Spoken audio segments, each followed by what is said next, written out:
All right. Welcome to a bonus episode of Seize the Moment podcast. And today we have a very special guest. Her name is Ashley Bohrer. She's an academic, activist, and public intellectual. She's an assistant professor at the University of Notre Dame and previously held a postdoctoral position at Hamilton College. Her research in the fields of philosophy, critical race studies, decolonial theory, intersectional feminism, and Marxism explores the intersections of capitalism, colonialism, racism, and heterosexism. She's also the new APA public philosophy blog editor. Welcome, Ashley. Oh, and I'll say this for a change, instead of us interviewing the guest, she's going to be interviewing us today. Thanks so much for that wonderful introduction. And now no one has to listen to me talk about myself for the rest of the episode. This is all about you all. So why don't you just start off by talking a little bit about your backgrounds, sort of both individually and how you started the podcast together? Ooh, let's see. Who wants to go first? Alan? You can go first. Okay. So my background is clinical, and I'm a clinical mental health counselor. So my background in philosophy is even deeper than that. So my first love was actually, before it was psychology, my first love was philosophy. And so, okay, wow, this is like going way back. So this is going back about, I would say 10 years ago, something like that, was when I first discovered Plato and sort of all of these different thinkers in the field. And so what meant so much to me about philosophy at the time, I remember, is okay, let me connect this to the clinical part of it. So I'm somebody who struggled with depression and anxiety since pretty much I can remember. And so before I even discovered psychology and I really understood like what therapy was or even cared about what therapy was, I discovered philosophy. And so what was so interesting to me about philosophy was the fact that I realized that with these particular truths, you can actually soothe yourself. So when I was a kid, I was really like terrified of death, and I was kind of terrified of like sort of the meaninglessness of life. And I was like, what does this all mean? Right? It's all really scary. I'm like this kid thrust into the world, and I really don't know how to make sense of it. And of course, I was really anxious, and of course, I had what's called existential dread, existential anxiety. Mm-hmm. And so at the time, I was thinking like, how do I soothe myself? Right? Maybe by finding out some universal truths, trying to figure out kind of what it's all about and how to make sense of it and how to navigate the world. And so it was then that I discovered Plato. And according to Plato, the world made sense. It was this sort of system, right? This system that had a person, that had a purpose and had a pattern. And it was a system that if you kind of made sense of it, or if you understood how it worked, you really wouldn't be so afraid of it. So obviously for Plato, he believed in like, kind of reincarnation and the afterlife. And he said there were these things as the forms, and, kind of as best as we can, we have like the standard that we try to live up to. And so my thinking was, so there kind of are these right answers. And when you're thinking about these forms, that means there's sort of a way to live, and you just kind of have to figure it out. And you don't really have to be afraid, because here's this like afterlife, and, kind of Plato explained what it was. And so for me, philosophy was very soothing, again, before therapy was very soothing, because it sort of helped me, it gave me a map to kind of, or a blueprint to navigate the world and to kind of make sense of it. So that's just kind of, me with philosophy. I know Alan has a little bit of a different take on, where his story began. Oh, yeah. So where to begin? Well, in my family, there's sort of a history of mental illness, right? And I guess as a child, I struggled to sort of understand why did people behave the way they did? Why did they get angry all the time? Why were these people mad at me? Why would I get mad at them? What are the inner workings going on? Why is it that what motivates people, right, to act in the way they do? And I started to sort of try to understand that by sort of fostering more of an interest in psychology and philosophy. So, for example, I sort of come to certain pieces of info, like when people were projecting, let's say, like sometimes it wasn't that you're doing something wrong. Maybe it's that they're feeling something within themselves and they put that on you, and that can cause like layers of confusion in a conversation, because maybe if you didn't know that they were projecting, you really think you're at fault, and then that could take you sort of down a different path in the conversation, and you get further and further away from a solution. That's one example. Maybe also, I would say, so one of the things that also garnered my interest in this field was learning about the ego, right? And the ego, there's different definitions for ego depending what discipline you're looking at. If you're looking at Freud, you're looking at different academics. But one that I particularly like to work with is identification with thought, identification with belief, identification with feelings, right? And what's fascinating to me is the day that I learned that I wasn't my thoughts, I wasn't my beliefs, I wasn't my feelings, I was something greater than that. It sort of it opened me up to a different world, right? Whereas before, let's say I would be subject to ruminating thoughts or certain fits of neuroticism or believing in every little thing that I would hear and being so reactive. The moment I learned that that's not really who I am, and that's not really who anyone is for that matter, that changed one, how I felt about myself and my life, and also it changed how I felt about other people and the way that they behaved in our conversations. And it actually, people that before I used to argue with or have disagreements or just a bad juju, bad vibes, right? It shifted. We ended up being able to listen to each other, and I also thought that, wow, who am I? Like, for me to have learned this and learned a way to sort of uh, see into the inner goings on, like what's happening here, how could I actually have be vulnerable, how can someone else be vulnerable with me, how could we not necessarily do how can we not do unnecessary things that lead to unnecessary suffering. And then I thought, okay, what if this could be taught? What if we can this and teach it, right? what if what if there's a way that this can be made mainstream, right? And then I started to see all these podcasts, uh, things on the internet just becoming viral. And I was thinking, why can't this be viral? Like, why Mm. can't certain bits of info that are so useful to everyone, why can't that be made popular? And then little that little seed of a thought led to just this journey that we're on. I mean, it's I'm kind of condensing it a little bit, but that's sort of the motivation for the podcast. I think Leon would agree. It's like you want to sort of get these ideas that aren't so popular to as many people as possible.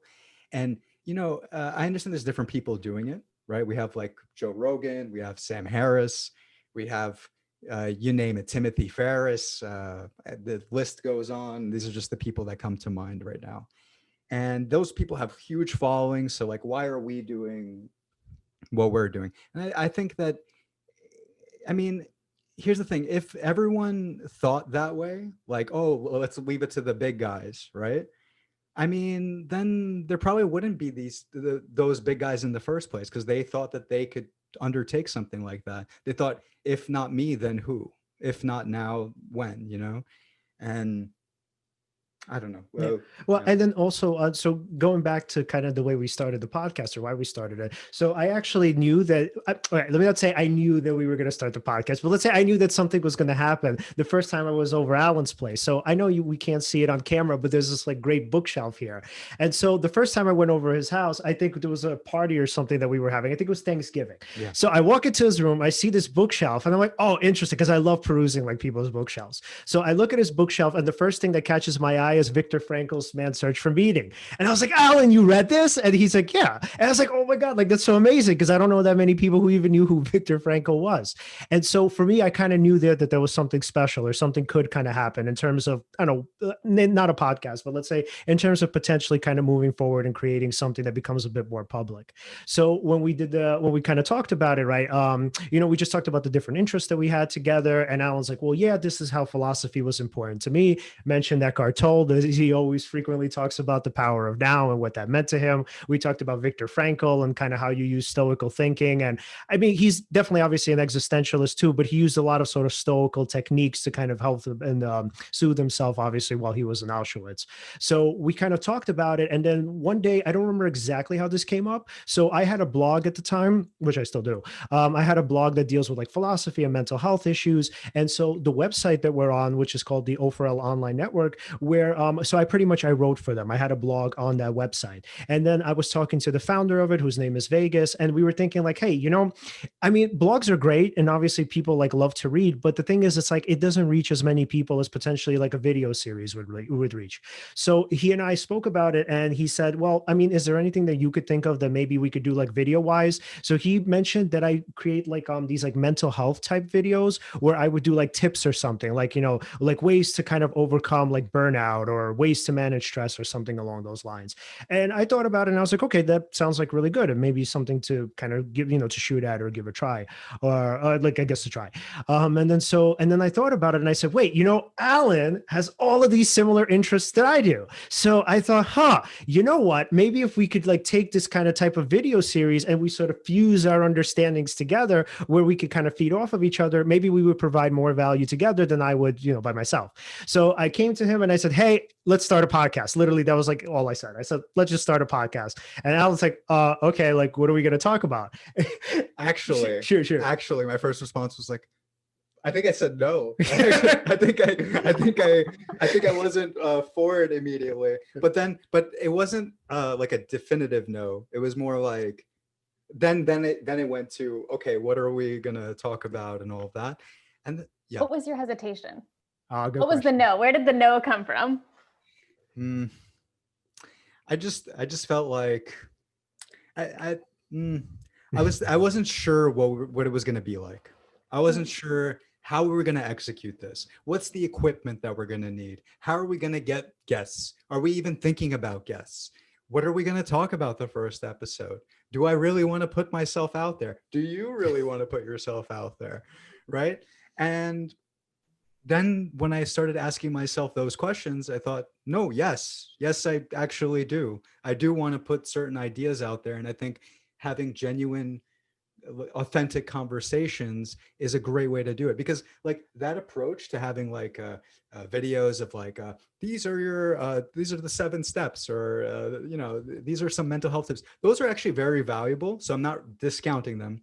However, it's like I felt like a podcast is interesting because as long as it's not scripted and you're literally just letting things fly, like you're in sort of free flow, you're really saying what you're genuinely thinking at the moment. You're really listening to what someone else is saying. They talk, you talk, and there's this sort of genuine exchange that goes on. And what I noticed is people really like that. They like authenticity. They're attracted to it. And I was thinking, yeah, this might be the best way. This might be one of the better ways to do it. Plus, I was seeing the waves that like people like Joe Rogan were making in that particular field. And I was thinking, okay, I mean, I understand like he was on Fear Factor, he was already famous, he's a comedian, whatever, but it was interesting to sort of see like I did see what his process was like. I know him since like before he even started I don't know him, but I'm aware of him since before he started podcasting, and I saw the whole process. I saw when he started doing Vimeo, and it was horrible camera equipment, horrible mics, and he's just hanging out with his friends. It's like a genuine, vibe there. And I was thinking, yeah, I mean, I'd like to do that. Plus, I don't know, I never liked the scripted method of giving out information. Although if you do that perfectly, there is a utility to it. So I guess to each their own as far as that goes. Yeah. And I mean, to add on to that, we genuinely had questions. So as I'm sure you can already kind of tell, right? These are like really topics that we're just genuinely interested in. And so when we started the podcast, initially, pretty much it was a bit academic. Like it was like him and I kind of like teaching, our audience about like the first episode we did was like on flow states. And then as we kind of started going, and we thought, we should really get guests on, because we're obviously not experts in everything. And I mean, we do have limits on what we can talk about, obviously. So once we started getting guests on, or thinking about getting guests on, we were thinking, okay, so what do we love, right? What is the show about? Philosophy and mental health. And often the two are so intertwined that it's actually difficult to tell between like what's philosophy and what's clinical. So if like, let's say for our audience, anybody listens to any of our shows, and let's say we didn't say like, okay, this person is a philosopher, and somebody that we have on next week is actually a perfect example of this. So he, even though his book is technically philosophy and it's published under the philosophy section, it's actually more clinical clinical than anything, because he talks about feelings and managing them in a way that's more productive and conducive to your well-being, which is obviously very clinical, but still he's considered to be a philosopher. So what we thought is that, hear all of these different ideas, as Alen was saying, that we don't really talk about or hear about, like, let's say, I don't know, on the nightly news or on CNN or whatever. So we don't really know how to become better people. All we really know about is like all the garbage that's going on in the world, which obviously has its merit. And I mean, we do need that information, but there aren't many news shows or many shows in general, like sort of helping us grow and helping us develop. So when we decided to start bringing about guests, we figured, okay, what is it that we could sort of bring that adds value that we can't particularly give? Who are, let's say, the experts that can sort of not only teach our audience, but teach us as well? So the way we kind of try to frame, maybe not so much at the beginning. I mean, I don't want to sort of sound like, oh, I always knew like what it was going to be, because probably didn't. But the way we try to frame it now is that, what is it that the audience would want to know from this particular person? So if we can do that, then what we can say to ourselves is, okay, we can kind of frame it from the perspective of the audience. And what is it that this person has to teach that, let's say, is not widely available, or something that, let's say, unless you are taking a college course or you're in that person's course, you wouldn't actually learn. If, let's say, somebody has a different take on a particular topic than is even, let's say, mainstream or academic, then what is it that this person has to offer that can help, let's say, us and help the audience? What is it that they can kind of give that's really not available everywhere? So I mean, like, I don't know how niche our podcast is, because I mean, there are philosophy podcasts available, but why we love pretty much the theme of public philosophy so much is because it takes this particular topic that everybody, okay, let me not generalize, but that most people find to be really terrifying, because when you think of, oh my God, philosophy, I'll never understand this, right? How many people think that? So, and if we take this topic and we say, no, not only will you understand it, but you're also going to be able to use it in your day to day. So it's like, even if, let's say, you're in therapy, or even if you're sort of reading books on psychology or self-help or whatever, that's great. And all of this is this wonderful addition. And it's this great field that if you just give it like 2 seconds of your time, you'll really find how useful it is to you. I'm really struck in both of your personal stories about how philosophy was really like a mechanism to just understand your own experiences and the people around you, and to understand yourself.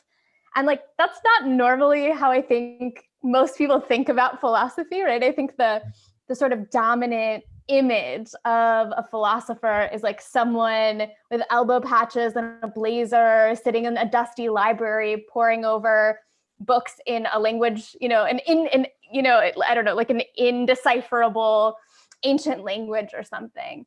Right. So I'm wondering how or if you could talk a bit more about how public philosophy, or making some of these sometimes abstract and complicated concepts more accessible and available, works for you. How do you engage with this material and make it exciting and come alive and feel relevant and applicable to the day-to-day things that your viewers and listeners are encountering?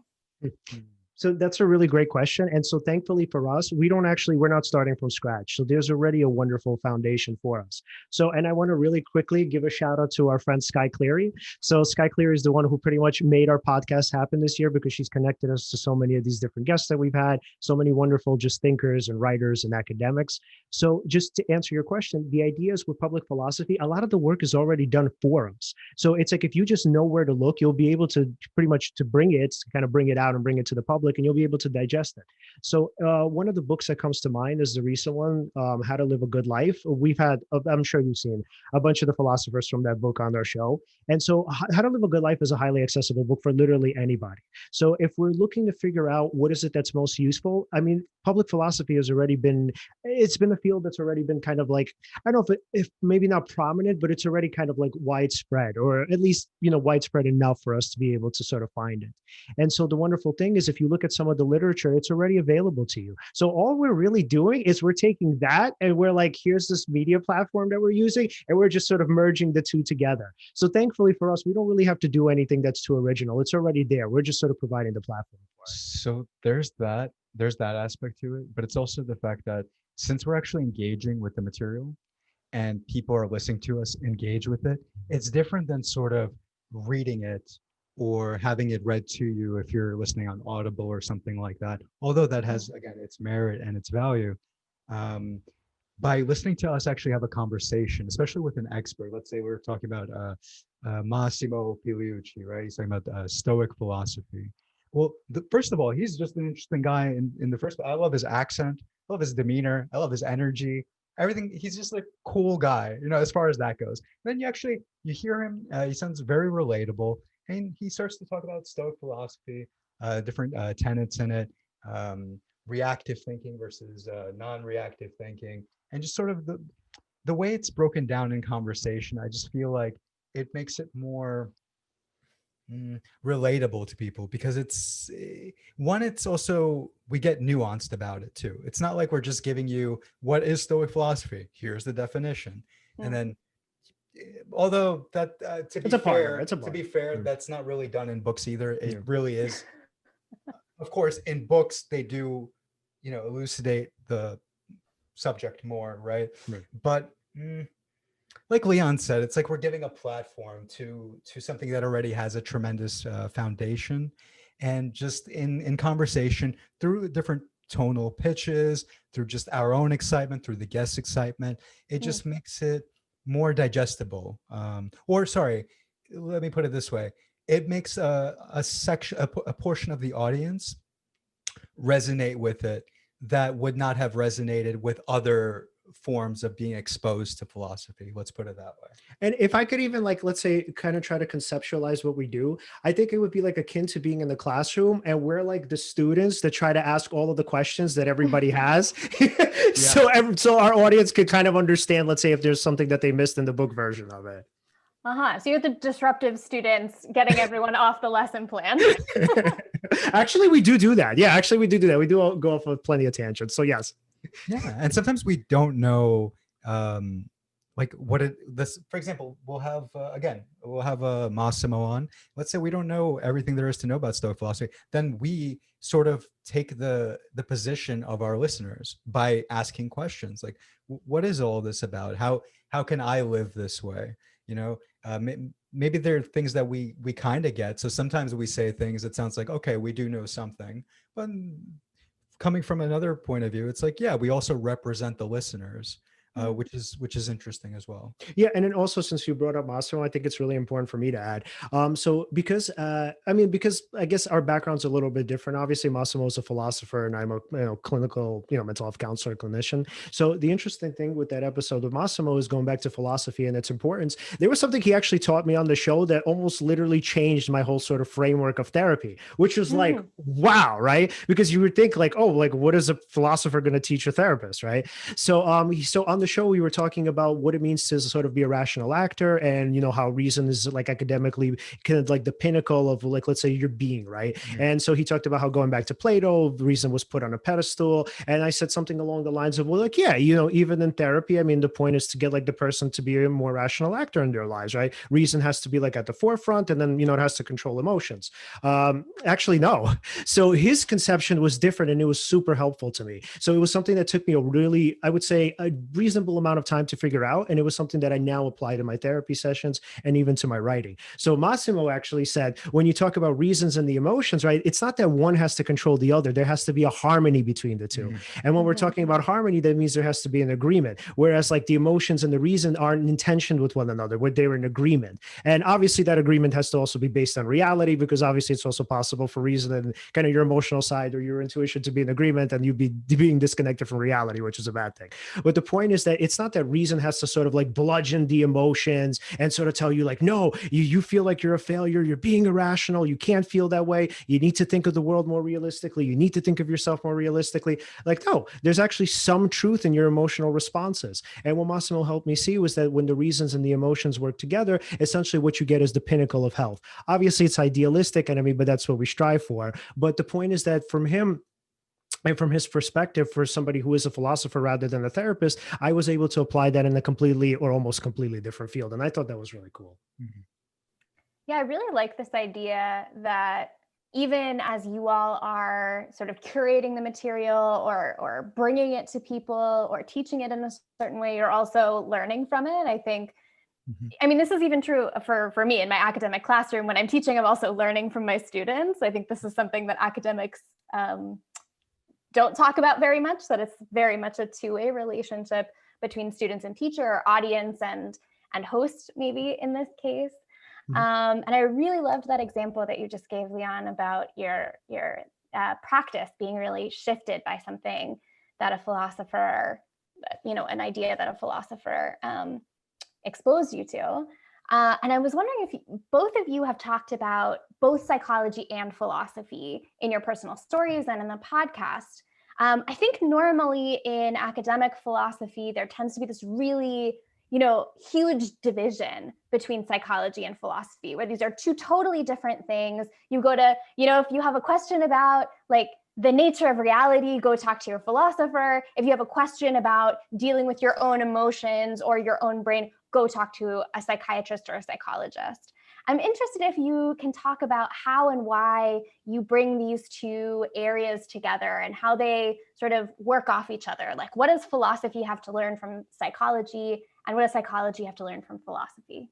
Oh, that's a really good question. So I would, well, I mean, obviously I already mentioned kind of existential angst and how like learning philosophy was soothing to me, but even just to go back to Alan's idea, I mean, the understanding is, so let's say if we just were to conceptualize philosophy broadly, right, as like this love of truth or this love of wisdom, right? So from Alan's perspective, when we're talking about the ego, if we're like sort of deeply entrenched in our beliefs, right, we're technically not lovers of wisdom or we're not lovers of truth, right? What we actually want is to kind of protect ourselves in that understanding of what truth is, or our understanding of what truth is. So if we were to kind of merge the two together, what we could say is that, let's say psychology, or maybe psychology in terms of, let's say mental health, or the pinnacle of whatever that looks like, would be to sort of accept that it's okay to be wrong, that it's okay to actually be a philosopher, right? In this kind of broad sense, it's okay to look for truth. It's okay to admit your mistakes. It's okay to be a seeker with this other person who's a seeker with you. He's not trying to defeat you. He's trying to learn right along with you. And so what I love about kind of Alan's conception of the ego is that it's so like perfectly philosophical, right? It's like you're saying that, hey, you, right, you should actually be on the verge or on the sort of on the lookout for truth, right? You should be on the lookout for things that are going to not only enhance your life, obviously, but just about like, you should be curious. You should sort of try to figure out what is this whole thing about. And this other person with you, he's not your enemy. He's trying to actually, or should be trying to do the same. Yeah, and I guess if I had to be, well, first of all, there's the concept of the ego exists in both Yes. psychology and philosophy, as far as that goes. So that's kind of where the two meet, as far as ego is concerned. As far as just combining philosophy and psychology in general, I mean, I feel like they really do go hand in hand. And many times, like I'll just give an example, I suppose. Mm, Logical fallacies, Mhm. let's say, right? Wouldn't that be useful to know from a psychological standpoint? Right. If you're meeting with a, not even just a client, just like another person in general, and you're able to sort of detect logical fallacies or see that someone's straw manning your argument or something like that. I'm just making it up. Yeah, if you could detect that, then you'd be able to reason more easily and maybe come to truth together with whoever you're speaking with. Not always, it's not always so ideal and so nice, right? But then also maybe you wouldn't necessarily accept what somebody says either because you're detecting that logical fallacy. Right. Um, Maybe if from the philosophical end, mm, no, I'm kind of blanking here, Well, I but I can. think it's important to know that there's for example, nuance is an important thing to understand, right? And I think nuance exists in both, right? Like Right. it's not just a strict philosophical principle or a psychological principle to understand that there's more to something than meets the eye. Sometimes you want to know, for example, in terms of psychology, like, why does somebody think what they're thinking? Like, why are they that different from me? How did they come to their conclusion? Are they really crazy as my initial impulse is telling me? Mhm. Or is it that maybe the way they reasoned it from their value system, they think this is true? And maybe if I understood their value system, at least even if I don't agree with them, we don't necessarily have to fight and get into, I don't know, like fits of tribalism or things like that. And it's nice to know certain concepts because then it keeps you from unnecessary suffering, unnecessary conflict. Right. And sorry, you're gonna. No, yeah, and then so if to chalk it up to anything, I would say philosophy has, in terms of teaching, right? So philosophy can teach psychology essentially how to think and the fallacies of thinking, and then psychology can teach philosophy why thinking and why thinking fallacies are important to one's well-being and one's growth. Hmm. Nice. I like that idea of like why this is important to your growth, or to your well-being. And something, Leon, that you've said on your own blog is to think about ideas as medicine. Mhm. I was wondering if you wanted to expand on that, and also, obviously, Alen, please, like, I want to hear if this is a phrase that resonates with you and your own thinking. Like, what does it mean for ideas to be medicine? Okay, wow. I'm actually really happy you asked that question. So, and this obviously is super intertwined with philosophy. So, the idea is that essentially the truth or certain truths that you figure out or find out or somebody teaches you, they can actually be healing in the sense of, let's say, if somebody's super depressed, right? And let's say, going back to Alan's statement of fallacious thinking. So, let's say I'm engaging. So, we know that depression is linked to all sorts of fallacies. It's linked to overgeneralization, it's linked to black and white thinking, mental filtering, right?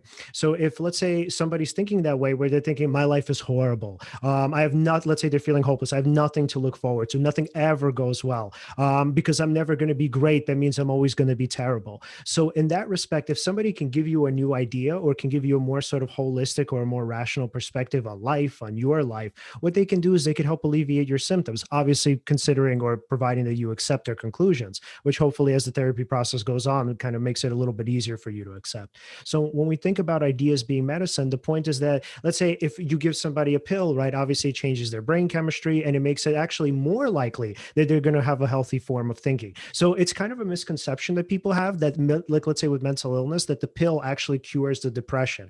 It's actually not that simple. So the pill, right, provides sort of the person with enough kind of, let's say, stimulus, internal stimulus, to go through therapy and to actually go through the cognitive processes of thinking. So whereas what happens is, if let's say a person who needs medication isn't medicated, what they'll do is they'll give you a million and one reasons why their thinking is wrong. I'm sorry, why their thinking is right or where your thinking is wrong. And they won't actually want to take the time to, or they won't have the energy to take the time to actually think things through. They're going to kind of be stuck in that. And they're going to be convinced, obviously. And that's kind of how it works with brain chemistry. I mean, unfortunately, I don't know enough about it to say exactly how the link works, but I mean, we do know from research that it does, and from clinical presentations. But the point of ideas being medicine is that even if, let's say, you provide somebody with medication, what that does is it allows them to at least open themselves up to reinterpreting their worlds. And it's the reinterpretation itself that's the curative or the healing factor. So ideas being medicine, philosophy being medicine, just like I, as the kid, was sort of healed in that respect, whatever, not really healed, but at least managed, by figuring out or by believing in, let's say, Plato's version of the afterlife, Plato's version of morality, of forms, of sort of this perpetual growth that you can go through, that you're constantly reincarnating, that you're sort of building towards something, that in some way, even if something terrible happens to you, it's okay because it's part of this bigger picture. So all of that is healing in the sense of, it makes you believe that there's something out there that's sort of good for you. So it's like there's something out there that's good for you. And if we're talking about reconceptualizing ideas that you have of yourself, it's also that there's something inward or something inwardly about you that's also good about you too. So ideas being medicine just means sort of, and again, in a nutshell, sort of seeing the bigger picture of life and seeing the bigger picture of who you are, and that being sort of conducive to and contributing to, like, say, either the sustenance of or the improvement of your mental well-being. Mm.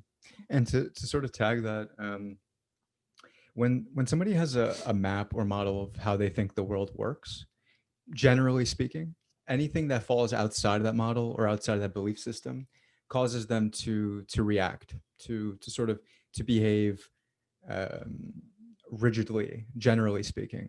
But in a way, ideas are medicine in that if somebody were to actually be, open to accepting new information, they can open their world up. They can expand their horizon, so to speak, right?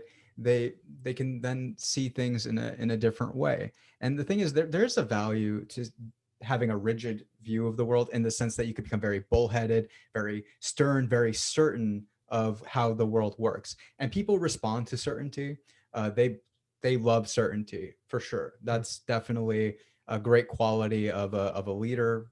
Okay, but at the same time, being able to be flexible, being able to adapt to new information, to sort of take things as they come, even if it's not part of your map or your model, that's that's incredibly important. And yeah, So are you ideas. saying ideas that are medicine in terms of like the social relationships? Like they're sort of healing the community, like the strife or let's say kind of the kind of chaos within it? I mean, that's one way of looking at it. I also feel like it cures the chaos and the strife in yourself as well, Mhm. right? I mean, if I mean, you have to be a certain kind of person, I suppose, to really care about how you react and to things and stuff like that. But I suppose if you do care about that, then yeah, it's important to take in new ideas and to learn more and to know that you don't know everything. That makes you more humble in terms of conversations with people. They may, I mean, again, it depends who we're talking about, what you resonate with, but generally speaking, people value when somebody is honest with themselves and with you. Right. And if you honestly don't know something and you're not afraid to ask or to say that you don't know, I mean that's incredibly valuable. Yeah, and Yeah. philosophy, at least ideally speaking, makes it okay to not know, or it makes it okay to search for more answers or kind of for more evidence, Sure. which is why I obviously, I mean, I think we all love Socrates, right? I mean, he was like sort of the pinnacle of being a philosopher. That here was this guy who, I mean, you would think was a genius, and I mean, clearly was. But the thing is, like in his mind, he's like, no, I'm not. I'm always in this sort of quest for truth. And applying another kind of form of applying philosophy to psychology is actually we're all supposed to be as like Socrates as therapists. So we might have certain preconceived notions, and that's actually okay. The problem is when certain clinicians become married to their preconceived notions. So let's say if you diagnose somebody, right, you already have a stereotypical view of what this person is like outside of that diagnosis. Or rather, even you can even have a conception of what that person is like solely reducing them to that diagnosis. So whereas like if you take if you Mhm. take philosophy into consideration, the idea is like, no, you're always searching for more information. The diagnosis itself, even if let's say you're right, which a lot of times, by the way, we're actually wrong about our diagnoses initially, which is like kind of not something we talk about in the field, but it's true. But the point is that even if you have the initial diagnoses and even if you find out that it's correct, you're still always searching for more information. You're always searching for the why as opposed to the presentation, which is like great and it gives you like a foundation, but the why is just as important as what they're presenting with. And just one more thing to add. Sometimes, I mean, I don't know how true this is because I don't have my uh, finger on the pulse of society, let's say. But I like to imagine that, for example, when we introduce, I don't know, a podcast on, let's say, mindfulness or meditation or being present to the moment, maybe people, when they first hear that concept, or in general when they think about it in the mainstream aspect, they think of spirituality, let's say, and they think no, no, no, I don't resonate with that, or something like that. But then maybe because we'll have somebody on and they'll actually distill it in such a practical sort of way that's very digestible for someone to sort of resonate with and relate to, that in that sense, like that particular idea is medicine as well to this preconceived notion of what they thought it was. And one thing I like about our podcast is there be, we try to distill things in a way that's as practical as possible. Again, like going back to, let's say, meditation, instead of framing it as like the spiritual thing, which by the way it is, respect to that, and I love it. It's, but if you're trying to, let's say, hit as many people as possible, maybe you don't want to you want to carefully tailor how you're presenting certain information so this way as many people as possible can relate to it. Different people have different perspectives on that, though. Somebody might say, no, no, no, you really should aim for that niche audience. This way, you know who your audience is, and you're tailoring everything to that specific group. So I see the logic in that too, but I guess there's different schools of thought on that. So. Sure. So you all have talked a lot about taking these ideas, philosophical and psychological, and distilling them or translating them into a more digestible, accessible, practical, concrete sort of way for your listeners. And I want to give you the opportunity to sort of speak the other way, which is to say, like, if you could say something or make an ask of or give some advice to professional philosophers, what would that be? What would you like to see professional philosophy get better at so that your job is easier?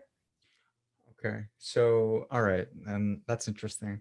I would like I would like there to be more, I suppose, for lack of an original thought, more podcasts, actually, Yeah. more conversations between academics, professional philosophers, people from different fields. See how different fields sort of come together and how they can work together. And I think that if because here's the thing, I think we've even had guests before too who will say like, oh, the academic journals, like I read them, but I definitely know the public doesn't really get into it, right? And I don't blame the public for that. I think it's all in the presentation. I think presentation matters and framing. So if we could have, yeah, more conversations, more ways, or you know what, beyond even that, maybe option B, like something I didn't even think of, like some creative way to just present the most essential knowledge in some creative form that gets spread to a wider audience, right? It doesn't necessarily have to be a podcast. It could be something else. It could be through music, could be through art, right? My mind is not necessarily going there, Mhm. but that's because that's just not my lane. But I'm sure that could be done as well, and I hope to see that. Yeah, and my answer is going to be simple, that you guys can just chill on the jargon. So I've always struggled with academic literature. So, I mean, even when I was in graduate school, I actually didn't read it. So that was like kind of, I mean, it's a whole thing. And I always used to get, my professors used to give me shit for it because I would like a lot of times not do the readings. And I mean, look, if, maybe they could take a little bit of blame for that and say, well, these readings are kind of filled with jargon and I don't want to look up every word or like every other word on every sort of page, So from my thinking is that like there's definitely a place for that. I don't want to discredit it altogether. Obviously, if you're going to write it in an academic journal, most definitely. I mean, that's the purpose. It's supposed to be circulated in the field amongst your colleagues. I get it. But there are actually a lot of public philosophy, like let's say books that are put out obviously for the mainstream, and they're insanely hard to read. I mean, there are books that I've read public philosophy books that I've had to read over at least 10 different times because I just couldn't get it the first couple of times. So yeah, chill on the jargon. It's okay. You don't have to use it like super eloquent words. And if anything, we'll all appreciate you more for it. Awesome. So I only have one last question for you, and it's if your listeners could walk away with your podcast with like one thing, one insight, one shift in perspective, what would that be? Ooh, okay. Wow. Just one, right? Just one. Okay. Do you have something already or can I go? I do, yeah. I Shoot. suppose critical slash nuanced thinking Mhm. is important, just to know that there's more going on to either someone's perspective, to a particular situation, uh, to whatever's being presented to you than meets the eye. There's something you're not seeing that you should attempt to try to see in order to have more of a complete picture. There's a saying, uh, there's three sides to every story: your side, my side, and the truth, right? And I think it's important to keep that in mind. I think if everyone had that critical thinking or nuanced thinking sort of skill, that would eliminate many problems in society. I'm sure Leon probably thought I was going to say learn what the ego is. I knew he was like waiting for me to say that. I definitely think that too, but I suppose nuanced thinking would handle many problems in society if I had to break it down. Yeah. And I guess my lesson would be that first of all, growth is important. And then the other thing is that essentially it's important because we're all growing. So if there's anything that anybody could take away from our show is that especially I know obviously one would not think this, but even with our guests, they talk to us about the mistakes that they've made. They speak to us about things that they didn't understand or things that were difficult for them.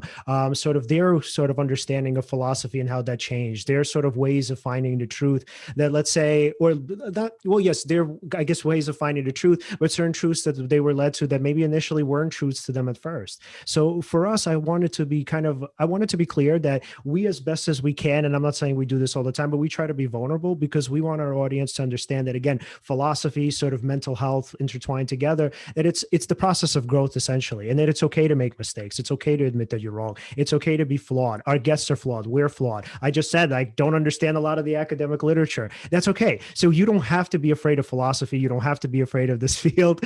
You pretty much, we're all kind of learning and we're all in this together, and that's cool, right? We can sort of be academics in some sense, even amateur academics, and we can sort of still feel good about ourselves. Mm. Thank you so much for that. It's been a real pleasure talking to you all. I really appreciate your time. You as well. And if we wanted to follow you and follow your work, where could we follow you?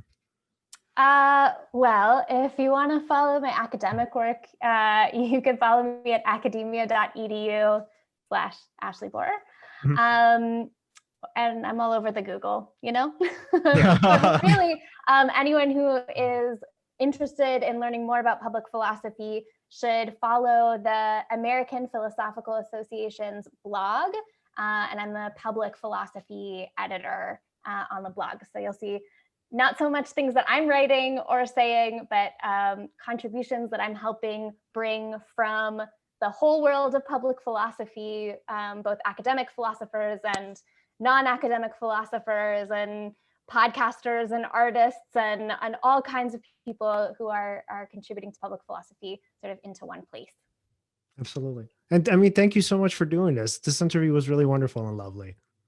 Thank you so much. All right. Take care. Right, Yeah, actually. you too. This was so super fun. Talk to you soon. Talk to you. Bye. Yes, bye. I'm always bad at especially because this is kind of like an unusual one for us. That's right. But yes, if you want to follow us at Seize the Moment Podcast on Facebook and on Instagram, and at Seize_podcast on Twitter. Like, subscribe, hit the bell. And then also you can find us at the O4L Online Network at O4LOnlineNetwork.com. And you can find us on top under the STM podcast section.